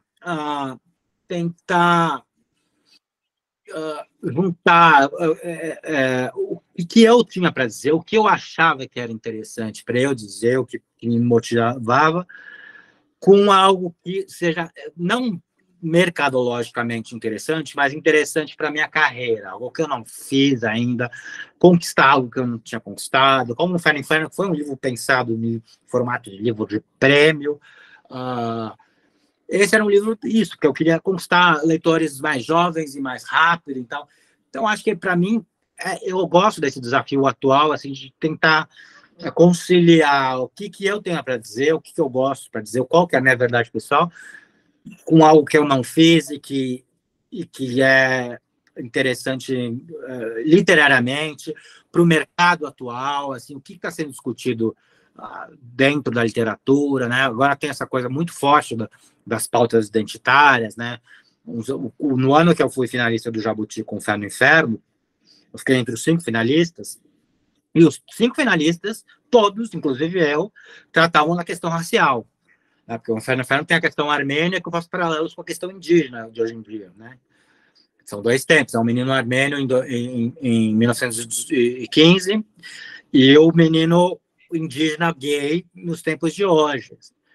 Então, todos os livros tratavam da questão racial, inclusive o meu, tinha a questão indígena. O que ganhou o Jabuti no ano que eu estava era o Jefferson Tenório, que é um livro, O Avesso da Pele. A Marcela Dantes, que é branca também, tinha um livro com uma protagonista negra. Então, esse era o grande tema de 2020, 2021 e tal. O ano passado, acho que foi o grande ano das mulheres, né? Você viu o Prêmio São Paulo, tinha o Xoxené, que ganhou o Prêmio São Paulo, mas ele foi o azarão, porque eram, acho que lá, tinha 3 homens e 17 mulheres finalistas. Dos 20 finalistas do Prêmio São Paulo, era, sei lá, 17 mulheres e 3 homens. A questão feminina, a pauta feminina estava muito forte.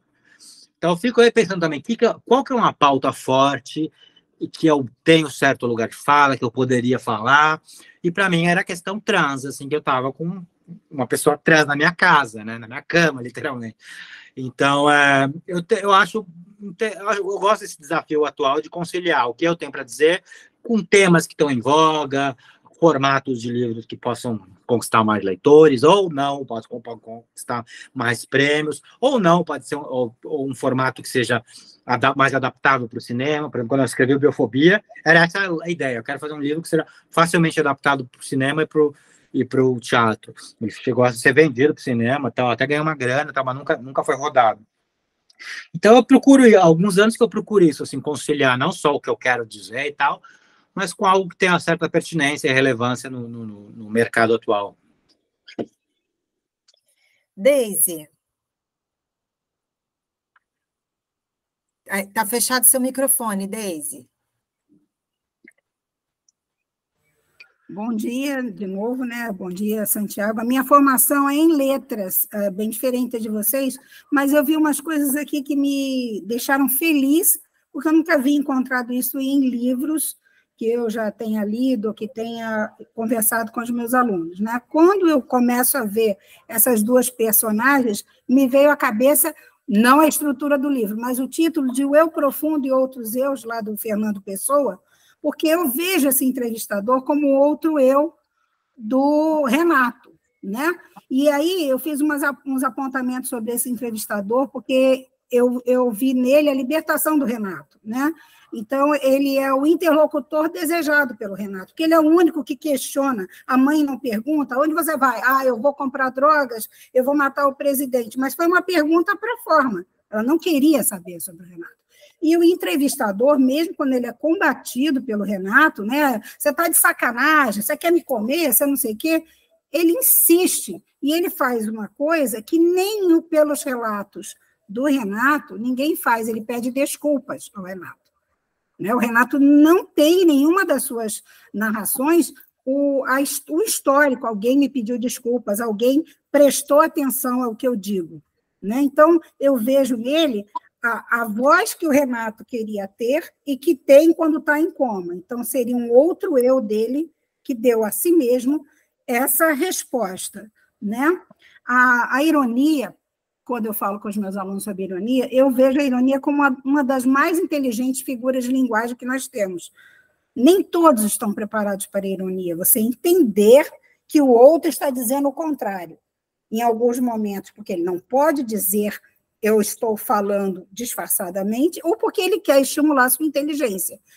Mas as pessoas estão tão despreparadas para isso que quando você põe, por exemplo, no Facebook uma ironia, você hoje escreve com letras garrafais SQN, para as pessoas entenderem. O só que não é ironia, gente, eu estou brincando, não é isso. Nossa, odeio esses SQN, odeio. Mas eu vejo que é uma indicação para quem não sabe entender o que é uma ironia. Você é obrigado a legendar o que você está pensando, senão as pessoas não acompanham. Pelo menos em interpretação a gente mostra para os alunos que é assim, porque senão as pessoas não entendem. Ou não quero assumir que abertamente estou falando isso e quem não sabe o que é o SQN vai passar batido, né? O que é SQN? Só que não. Tá, obrigada. Estou tratando a legenda da ironia, né? Olha, você é legal, só que não. Então, eu estou sendo irônica. Então, você coloca no Facebook, por exemplo, que é o grande campo dos meus alunos, eu trabalho com adolescentes, para eles entenderem, porque eu trabalho com interpretação textual. É uma dificuldade absurda dos alunos entenderem muitas vezes. O que é que seria cancelado hoje com uma semana. Oscar Wilde hoje, com uma conta no Twitter, coitado. Ele não escreveria só que não. É verdade.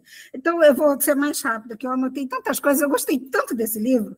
Então, que o Renato é levado a ler a si mesmos, a ler a si mesmo, também pelo acompanhamento que ele faz da Renata, que é um outro eu dele, porque é um irmão de sangue, né? Ou uma irmã de sangue, e porque ele desde pequeno, conseguia ser aceito, tinha o seu lugar, não tinha o seu não lugar, como é o caso do Renato, tinha a sua voz e não a sua não voz, como o Renato. Né? E que nessas, entre aspas, provocações aí do entrevistador, ou do próprio Renato, ele consegue falar o que ele não conseguiu, só quando estava em coma, porque quando ele não estava em coma, ele não se liberta. Né? A não virgindade do entrevistador dá a voz do que tem uma virgindade completa, familiar, porque ele não tinha uma interação, ele não casava com a família, ele não, no sentido não sexual, mas diário, ele não transava com a família, como, né, de um modo geral se espera das famílias. Então, esse não virgem foi o único lado capaz do Renato de dar a ele o direito a essa palavra. Né? E o desejo, só a última coisa, o desejo da interação do Renato com o que a gente chama de família vem quando ele começa a seguir, mesmo que anonimamente, a Renata, porque é alguém que ainda tinha uma ponta de barbante presa a ele, já que o pai e a mãe, né, era uma terceira pessoa depois de ninguém, afetivamente falando. Né? E isso me chamou muito a atenção. A última agora. O esporte socializa. Isso nas escolas a gente vê muito. O fato de o Renato não conseguir gostar de futebol, né? Quando há algumas perguntas, outros esportes, mostra como ele não conseguia se integrar, e aí esconder-se atrás da tela com o nickname, né? Porque ele reconhecia que a ele foi negado, por tudo que ele já passou, o não direito, foi negado o direito à palavra. E aí, por isso, só se manifestava inconscientemente ou com nickname. Nossa. Você sabe que a voz do Renato foi muito trabalhada. Assim, ó. Primeira vez que eu escrevi o livro, eu escrevi o livro muito rápido e mandei para a editora direto. Aí depois teve várias releituras e eu retrabalhei muito. E o que eu mais retrabalhei, que reescrevi no livro, que foi a voz do Renato. A voz do entrevistador, acho que ela veio muito natural, acho que é muito mais próxima da minha voz. A voz do Renato, eu retrabalhei não só para encontrar as gírias e as coisas, né, de uma geração e tal. Né, fui aos poucos eu fui encontrando lá as gírias. Isso aqui ele não falaria assim, ele não falaria assim, fiquei inspirado em matar o presidente. Fiquei na pira de matar o presidente. Quer dizer, essas coisas não foi tão natural. Eu tive que pesquisar e tive que pensar. Não, ele não falaria assim. Acho que no começo as vozes dos dois estavam muito mais parecidas. Porque as duas saíram de mim, era muito mais a minha voz. Então, a voz do Renato foi muito, muito trabalhada. Eu lembro a última vez que o livro chegou para mim, como é um livro muito curto, é muito fácil de trabalhar. Cada vez que eu sentava aqui no computador, eu mexia no livro inteiro, sabe? 2 horas, 3 horas, eu reescrevi o livro inteiro, porque ele tem 50 laudas, o livro, se você em termos de laudas, assim. Então, eu trabalhei muito a voz do Renato. Mas uma das coisas que eu mexi também no final, não foi só nas palavras e na voz, foi a ideia dos pais como fascistas e tal. Acho que as pessoas entendem isso de formas diferentes. Tem muita gente que concorda com o Renato, fala, puta pais escrotos, nossa, é filho de uns pais fascistas e tal. Mas quando eu estava terminando, refazendo, escrevendo as últimas vezes, eu falei, os pais não são tão fascistas assim. Tem um pouco aquilo assim de que dizer, aquela coisa que eu coloco textualmente no livro, né, que dizer como os filhos devem viver é o papel dos pais. Os pais não são tão fascistas, eles não fizeram nada de tão grave assim para levar um menino a matar o presidente. As coisas mais graves que os pais diziam, que os pais, uma coisa ou outra que os pais diziam, que os pais faziam, que atestavam um pouco mais de que realmente eles eram fascistas, não só por ter votado no presidente, mas falar uns absurdos, se um moleque é gay, só pode ser filho do cabeleireiro, tinha uma fala assim do pai. Eu tirei isso, eu falei, eu vou tirar e deixar mais na voz do Renato, acusando os pais de serem fascistas, e aí o leitor tira essa conclusão. Ele pode falar, pô, os pais deles são mesmo um escroto. Ou falando, os pais deles não eram tão ruins assim. Eles cometiam erros e não sei o que, podiam ser meio conservadores, mas é como todos os pais que erram e acertam e tal. Eu fiquei feliz de que algumas pessoas têm essa visão de que realmente os pais, né, tem as coisas que o Renato fala, mas não é porque ele fala que são assim, né? Tem muito isso, tipo, o leitor lê como literal. Se o Renato falou que isso é porque é assim, mas não necessariamente ele está falando que os pais são fascistas, mas você não vê nada de muito grave que os pais falam ou fazem. Né? Então tem isso, o pai comprou uma arma, mas teu pai gostava de arma, teu pai te ensinou a atirar? Não, meu pai não me ensinou a atirar. O pai abusou de você? Não, meu pai não abusou de mim. Então tem isso, assim, de colocar palavras na boca dele que não necessariamente são reais. Tem até coisas, por exemplo, assim, o entrevistador fala assim, e pornografia, você assiste muito? A menina fala, não, vejo uns vídeos feios, não vejo muito. Ele fala, não vejo muito, mas eu leio aqui, fala, puta, ele vê o dia inteiro, entendeu? Não vejo muito. Ele fala que não vê muito, mas eu quero que o leitor fale, puta, não vê muito, moleque, assim, virgão, 16 anos, vive no computador, deve ver o dia inteiro. Então, tem muitas coisas aí que eu acho que ele diz, mas é o que ele diz, e não o que não é a realidade. Você tem que duvidar um pouco dele, né? Tem um clichê na literatura, no fazer literário, que é aquela coisa, não conte, mostre, né? De não colocar tudo na pessoa, não falar assim, meus pais são fascistas. Não fale que seus pais, mostra em fatos que os pais são fascistas. E nesse livro é o contrário, como tudo é contado, tudo é pela voz do Renato, não tem fatos reais acontecendo, você tem que duvidar, então não mostre, conte, e daí você fala, isso é o que ele está dizendo, mas será que é assim mesmo? E você estava falando no começo que é professora, né, que você ensina as figuras de estilo com teus alunos e tal. Eu fui aluno do Faraco Imola, Carlos Faraco, né? Então eu tive um ótimo professor. Então, acho que tem muito, isso vale muito, assim, na minha formação literária. Que bacana. Tá, obrigada. Tem uma coisa que a Deise mencionou, e que estão, assim, várias coisas que a Deise trouxe que estão entre as minhas perguntas, que provavelmente não vou conseguir fazer, mas que ela já trouxe para mim. Mas uma delas tem o lance do sexo, que o Renato mostra pouco interesse por sexo. E eu tinha colocado como pergunta aqui se esse desinteresse é algo que é do Renato ou se é algo dessa geração, se é algo mais coletivo aí. Como é que você pensou isso? Antes de eu passar para a Raíssa, eu queria que você falasse um pouco sobre isso, porque talvez é uma questão aí da clínica, ou geracional, não sei. Como é que você pensa, Santiago?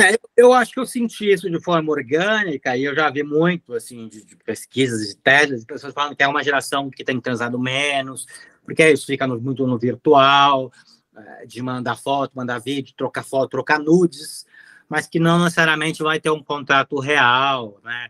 É uma geração que bebe menos, é uma geração que usa menos droga, Então, talvez tenha isso, assim, acho que tem até isso, né? Porque eu acho que o álcool e as drogas, né, libera mais para que a coisa aconteça de fato. Então, é tudo meio interligado. Mas eu acho que é um traço que eu senti nessa geração mais nova e que eu vi e que é muito, muito apoiado em pesquisas também, assim, de que é uma geração que transa menos. Isso pela coisa do contato virtual. Acho que teve isso, a pandemia, né? Pegou uma fase aí também de que as pessoas tinham que ficaram 2 anos trancadas. Imagina isso numa formação de um adolescente, a pessoa que está começando a vida sexual, o cara que, sei lá, tinha 15 anos, estava aí 15, 16, tinha, sei lá, 16 anos, uma boa idade para perder a virgindade. Eu perdi com 16. Ele entra com 16 anos. Na pandemia, ele vai perder a virgindade com 18, porque não vai poder sair, vai ficar trancado em casa, né? Então, acho que teve tudo isso que colaborou, né? Nosso personagem, ele fica muito no virtual, né? Mas quando vai para o real, ele vai logo para matar o presidente, né? Ele já vai para um ato, né? Para um ato bem radical, né? Enfim. Raíssa, você...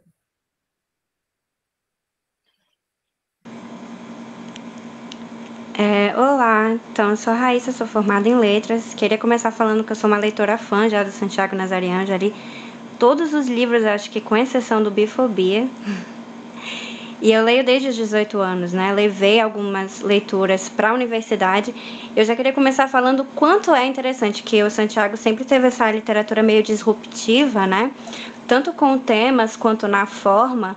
E eu lembro que Feriado de Mim Mesmo, para a universidade, eu já tinha dificuldade de falar com os meus colegas de 19 e 20 anos sobre essa literatura. Então, mesmo entre os jovens, já era difícil conseguir essa atenção, sobretudo porque eles estavam na academia e queriam ler literatura clássica e discutir e tudo mais. Então, levando a literatura contemporânea, já havia essa dificuldade, mesmo entre essa idade, né? Eu achava isso muito interessante, assim, mas permaneci lendo e sempre fã, e eu achei interessante como o Veado Assassino foi ainda mais disruptivo, né? E você já, porque você começou a escrever jovem, mas você já não é mais jovem, e ainda assim, o Veado Assassino parece que foi um rasgo ainda muito maior na forma de literatura que você trouxe, e isso é muito, muito interessante, né? E o que eu gostei bastante também foi dessa tensão que você escancara muito bem, né, dentro da própria esquerda, mostrando que ainda não está tudo resolvido entre a gente. E a identidade de gênero é uma dessas questões muito faladas, comentadas, né, que trazem muitos debates, tanto fora da esquerda quanto dentro da esquerda. E às vezes acho que muita gente fora da esquerda talvez não imagine o quanto isso ainda é uma questão para a gente também, né? Essa questão da identidade de gênero. Não é resolvido entre as feministas, não é resolvido entre os LGBTs, né?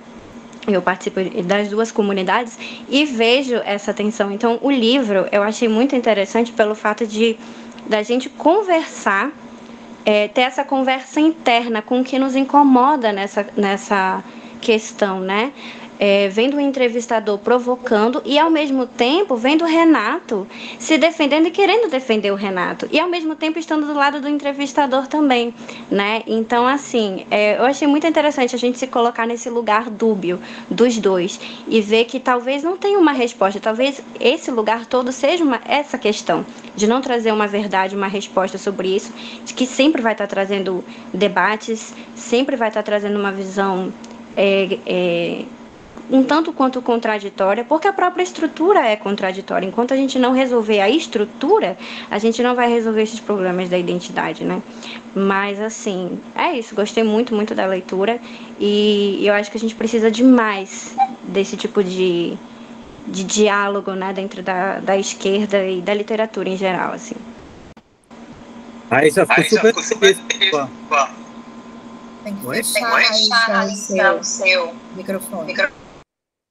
Raíssa, eu fico super feliz com a tua leitura, para você ser uma leitora antiga, assim, então, entender o Veado dentro desse contexto, né? E eu acho que é muito isso que você falou, minha mãe. Eu sou total escritor tiozão hoje em dia, estou com os cabelos brancos, a barba branca.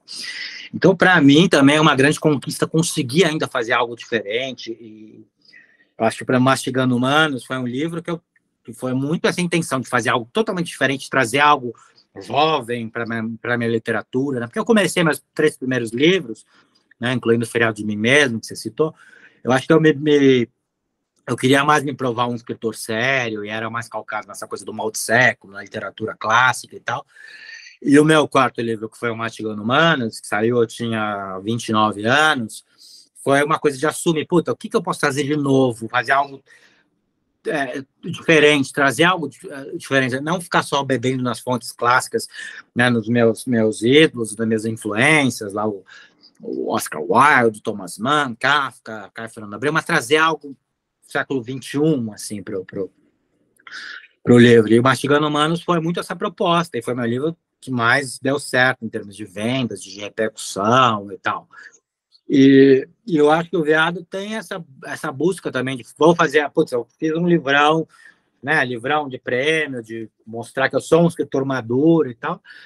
Então, já provei que eu sou um escritor maduro, mas eu sou um escritor maduro, ninguém mais contesta isso pela minha idade até, mas o que eu posso usar essa maturidade para fazer algo novo e tal? Porque eu acho que na literatura, no meio literário, existe essa hipervalorização da maturidade, né?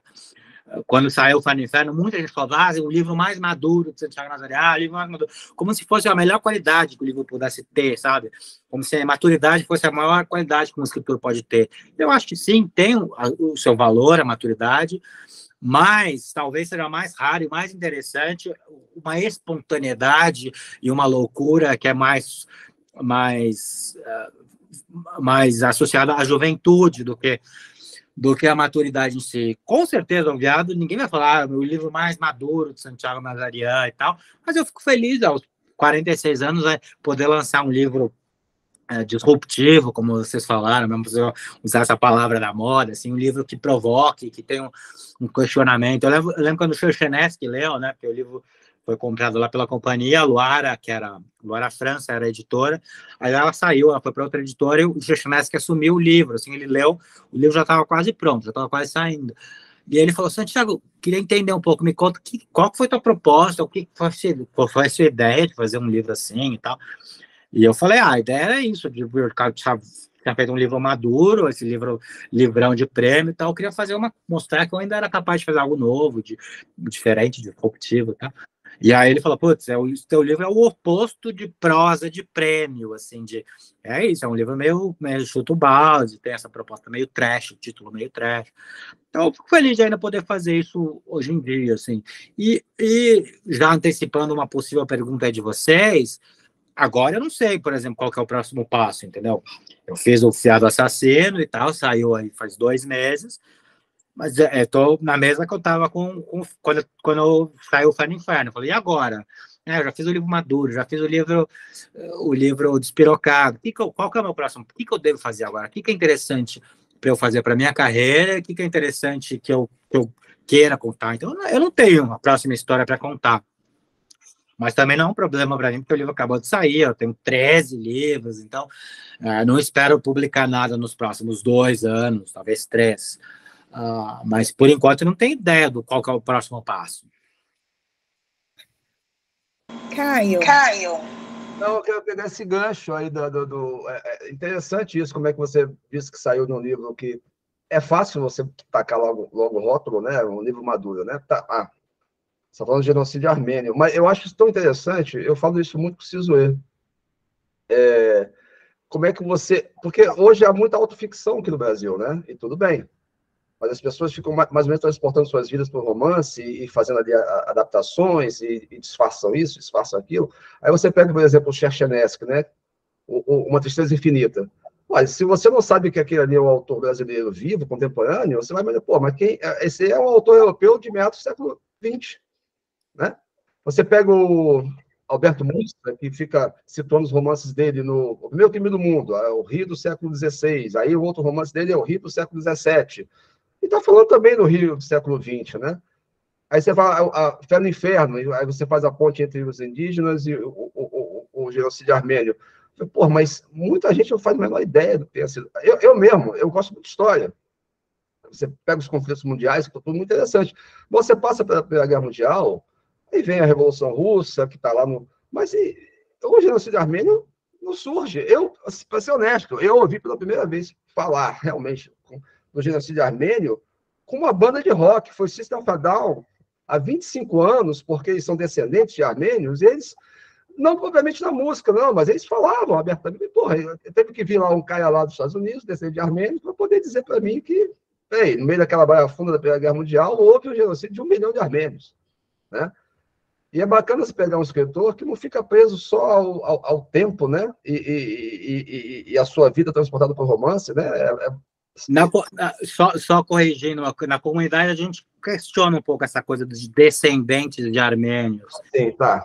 A comunidade trata mais ser armênio como uma etnia do que uma nacionalidade. Então, até porque muita gente pergunta assim, se você é armênio, mas seus avós eram armênios, seus avós nasceram na Armênia? Quando meus avós nasceram, não existia Armênia, não existia o país armênio. Os armênios eram um grupo dentro do Império Otomano, né? Então se questiona um pouco isso. Eu coloco de comparação, ser armênio é meio como ser judeu, entendeu? É mais uma etnia do que uma nacionalidade.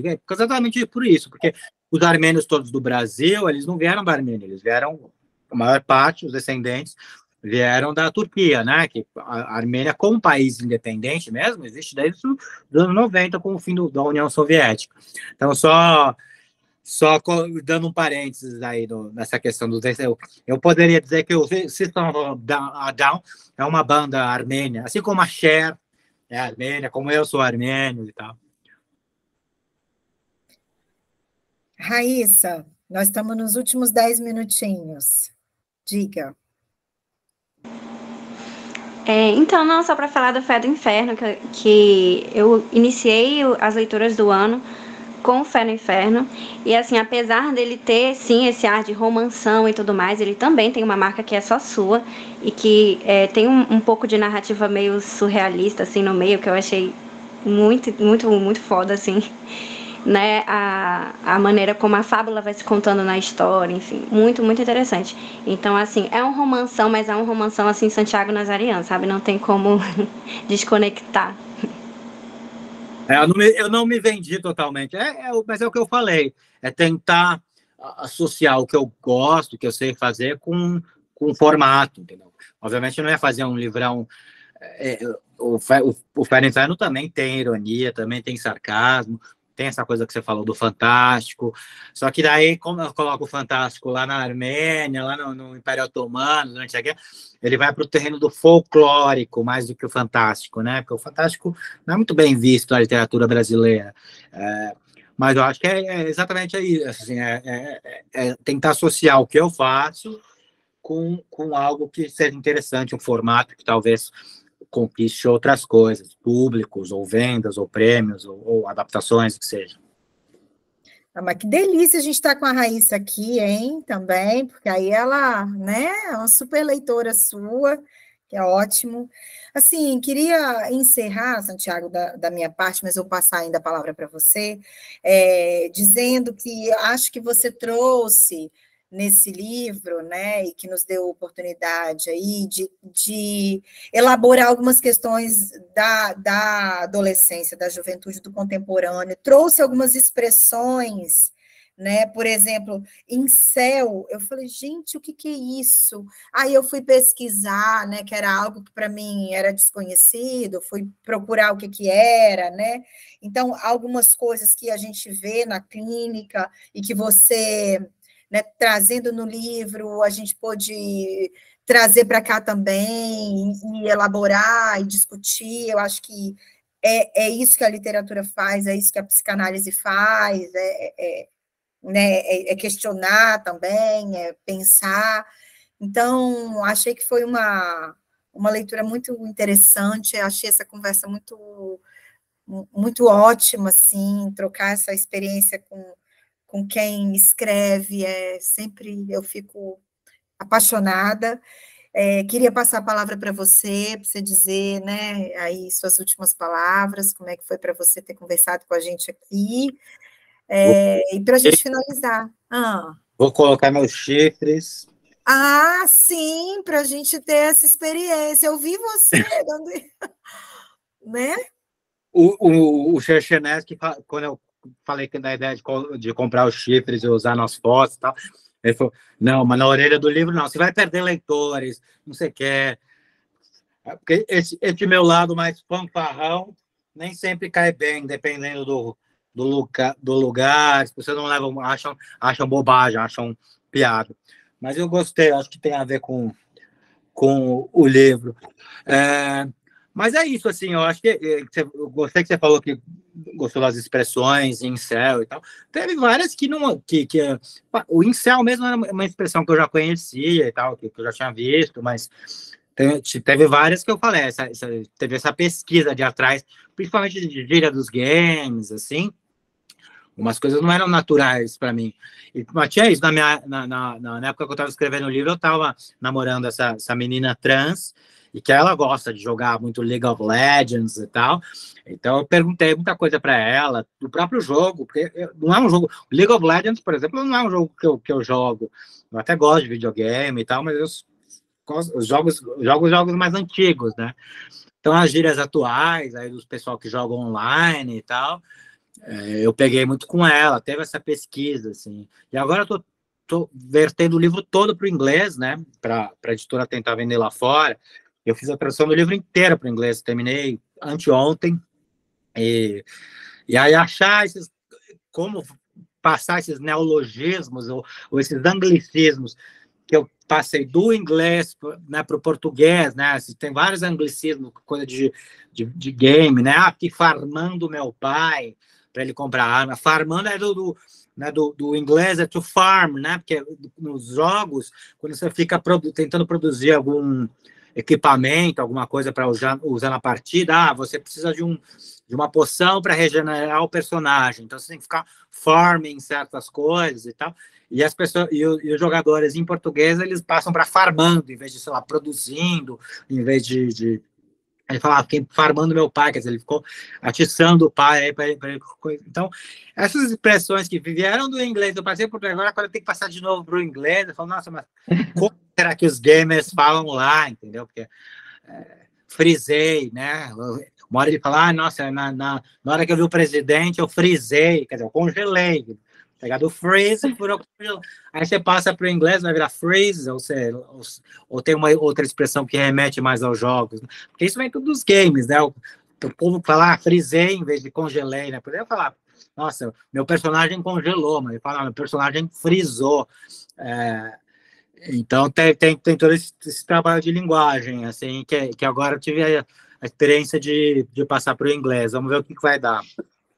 Nossa, uma delícia, né? Uma matéria-prima aí para a gente pensar psicanálise mesmo, né? Essa linguagem. Enfim, bom demais. Eu agradeço super o convite. Um prazer, assim, um prazer meio raro para mim conversar com tanta gente que lê o livro, né? Porque eu faço muita live e me chamam muito para podcast e tal.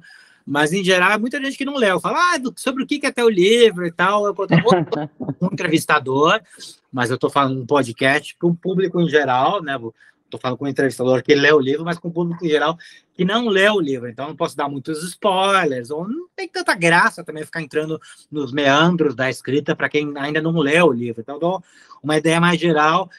O que mais acontece em entrevista, em podcast, em live que eu faço, é uma conversa mais biográfica. Como você começou a escrever, quais são as suas influências. Então, poder conversar sobre a escrita do livro em si, em profundidade, como eu fiz com vocês, que são leitores de elite e tal, é muito, muito legal, é o mais bacana. Assim. Então, para mim, super agradeço, adorei a conversa. Obrigada, a gente agradece muito. Muito obrigada, foi ótimo. Obrigada, Santiago. Obrigada, gente. Neidil, pode falar, abre o microfone.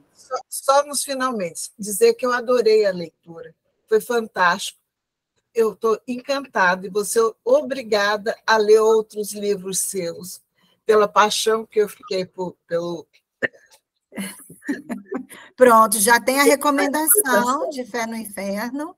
Né, Neidil? É isso, gente. Brigadão. Estaremos juntos de novo agora. Eu acho que é dia 30 de outubro, gente. Deixa eu conferir aqui com vocês. Dia 28 de outubro, nós estaremos juntos em Águas Vivas Não Tem Ouvidos. Tá bom? Um beijo grande. Bom final de semana para vocês. Obrigada, Beijo, Santiago. obrigada. Tchau, tchau. Abraços a todos. Tchau, Chico. Tchau, tchau. Bom, tchau. Oi, oi. Tchau.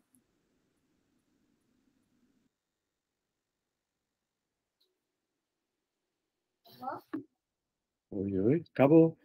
Você é um aluno meu.